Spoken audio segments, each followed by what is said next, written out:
Salut à tous, c'est Jesse Boy. Pour ceux qui ne me connaissent pas encore, je suis créateur de contenu spécialisé dans la tech et le gaming. Aujourd'hui, je vais vous présenter à quoi ressemble un setup ultime pour un créateur de contenu, que ce soit pour produire du contenu ou pour une session gaming intense avec tes potos. Tout est optimisé pour la performance et le confort.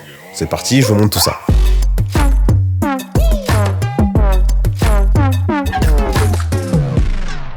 Commence avec l'écran, j'ai opté pour un 34 pouces QHD de chez Core-UI que j'ai eu l'occasion de tester et je dois dire que je ne pourrai plus revenir en arrière. Ce grand format est parfait pour le montage et les recherches avec une fenêtre note sur le côté. La courbure 1000R est essentielle pour un écran de cette dimension. Avant, j'avais un écran 34 pouces plat de chez LG et ça me donnait comme une impression de courbure mais inversée. Cet écran Core-UI est vraiment top. Les couleurs ne sont pas forcément idéales pour de la colorimétrie, mais le taux de rafraîchissement 100 Hz en HDMI ou 165 Hz en DisplayPort compense largement ce petit détail. Passons au clavier. J'utilise du Logitech, à savoir le MX Keys et le Logitech Mechanical. Les deux sont excellents en design et en praticité. Le Mecha est particulièrement bien pensé avec son form factor qui évite que ma souris se cogne contre le pavé numérique. La frappe est différente sur chacun. Le Mecha demande une pression un peu plus forte, tandis que le MX Keys a une frappe plus douce et agréable. En ce qui concerne la souris, je reste fidèle à la MX Master 3S en blanc, en harmonie avec le reste du setup. Elle est agréable en main, sa batterie dure une éternité. Je ne l'ai rechargée qu'une fois en 2 mois. Et les clics sont silencieux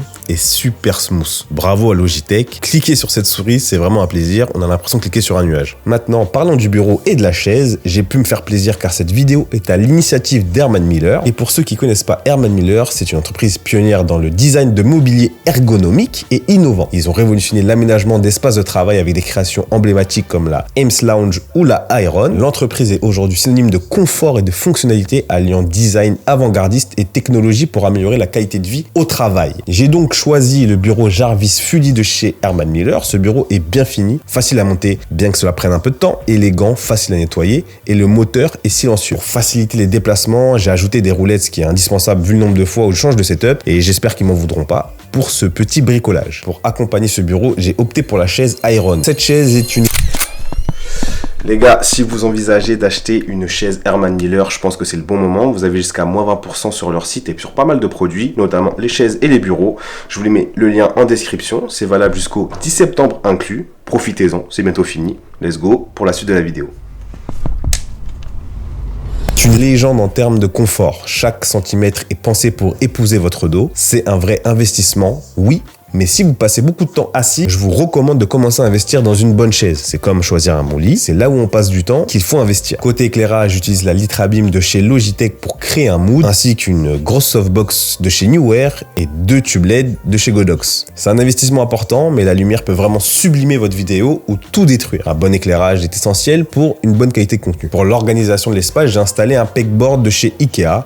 Classique, efficace. Niveau déco, quelques plantes, dont une vraie qui pousse bien pour une fois. Ces quelques éléments de déco rendent l'espace plus agréable et plus inspirant. Pour améliorer l'acoustique de la pièce, j'ai installé des panneaux de chez Elgato. Ils absorbent bien l'écho, ce qui est essentiel pour la qualité sonore de mes vidéos. Et ce qui est cool, c'est qu'ils s'intègrent parfaitement au design global de mon setup. Côté portable, j'utilise un MacBook Pro M2 16 Go 14 pouces que j'utilise aussi bien en déplacement que comme machine principale de travail. Il répond parfaitement à mes besoins sans sourciller, même en étant le modèle de base qui n'est pas boosté. Pour l'audio, j'ai pu choisir le Bluesona de chez Logitech en blanc pour s'harmoniser encore avec mon setup. La qualité est super et surtout, c'est super bien fini. Le tout est monté sur un bras low profile de chez Elgato, ce qui évite les bras encombrants et qui prennent la moitié de votre champ de vision ou cachent votre visage à la caméra. Merci Elgato. Et l'élément clé pour centraliser tout dans mon setup est le Stream Deck Plus. Alors pour ceux qui ne connaissent pas le Stream Deck, ça vous permet de tout contrôler en un clic. Ouvrir votre navigateur, ouvrir Discord, lancer un timer de productivité, baisser le volume de votre musique, etc. C'est un must-have dans un setup de productivité. Donc forcément, il a sa place. Pour l'audio, j'utilise le casque Ai. Et non, c'est pas une blague. Ce casque est assez unique, il n'y a aucun logo apparent. Le son est vraiment très bon. C'est très confortable avec des gros coussinets type donuts. Je le recommande si vous cherchez un bon casque sans fil, sobre et performant. Pour référence, c'est ceux qu'on voit dans les vidéos de chez Colors. Maintenant, passons aux choses sérieuses parce que juste à côté, j'ai un autre espace qui, lui, est dédié au gaming. On change de vibe, mais on garde toujours l'exigence de performance et de confort. C'est parti pour le setup gaming.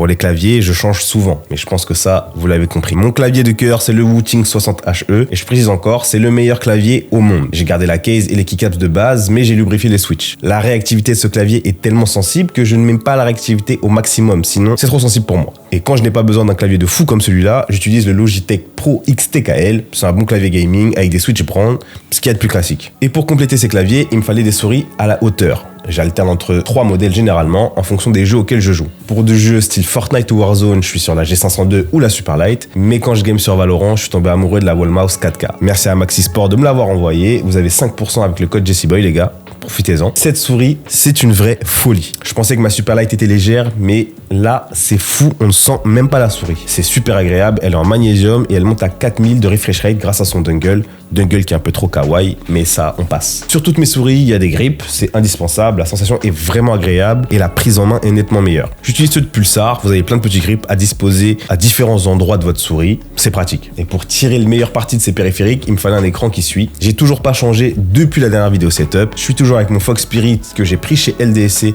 pour environ 350 €, 400 €. On est sur une dalle IPS 144 Hz, mais restez abonnés, il y a des tests d'écran qui arrivent. Et bien sûr, pour profiter pleinement de ces sessions gaming, il me fallait une chaise qui assure un confort optimal. Ça fait un peu plus d'1 an maintenant que j'ai ma chaise préférée, la M-Body de chez Herman Miller. Niveau esthétique, je la trouve tout simplement sublime. Le tissu a une fabrication qui est rafraîchissante et respirante car l'assise est faite sur des ressorts. Elle offre un maintien parfait de votre dos. Et sur cette chaise, c'est pas vraiment comme l'Iron. On peut s'affaler et être confortablement maintenu. C'est un peu fait pour. Pour compléter cette chaise, il me fallait un bureau adapté. C'est une planche que j'ai pris chez Ikea avec un cadre assis debout que j'avais pris pendant le Black Friday sur Amazon. Il me semble environ 350-400 € maximum. Niveau budget, c'est difficile de faire mieux, mais niveau qualité de fabrication, on est loin du Jarvis que j'ai juste derrière sur le bureau de productivité. Le bois commence à se creuser et la peinture part à certains endroits. Pour l'instant, ça va, mais je pense que je changerai la planche prochainement. Avec un setup bien en place, il était temps de s'occuper de la qualité audio, d'où le choix du micro. J'utilise le Wave DX de chez Elgato et c'est selon moi le meilleur plan